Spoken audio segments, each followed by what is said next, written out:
జనవరి 1 నుండి హోండా కార్ల ధరలు పెరగనున్నాయి. వెంటనే మీకు ఇష్టమైన హోండా కార్ని బుక్ చేసుకుని 1,00,000 వరకు ఆదా పొందండి.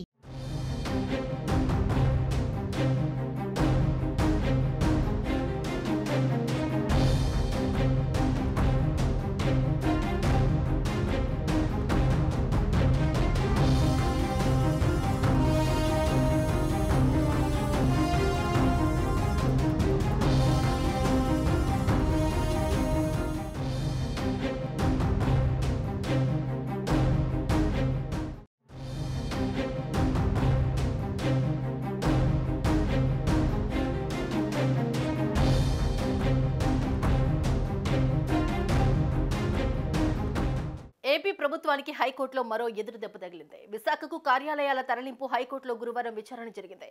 ప్రభుత్వ లంచ్ మోషన్ పిటిషన్ను ధర్మాసనం తిరస్కరించింది. క్యాంప్ ఆఫీసుల ఏర్పాటుపై సింగిల్ జడ్జి దగ్గర రైతుల పిటిషన్లో త్రిసభ్య ధర్మాసనంకు పంపారని సీజే ధర్మాసనానికి ప్రభుత్వ తరపు లాయర్ సుమన్ తెలిపారు.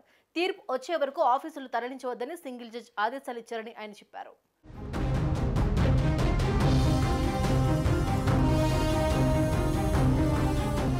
విశాఖకు కార్యాలయాల తరలింపుపై ఏపీ హైకోర్టులో విచారణ జరిగింది.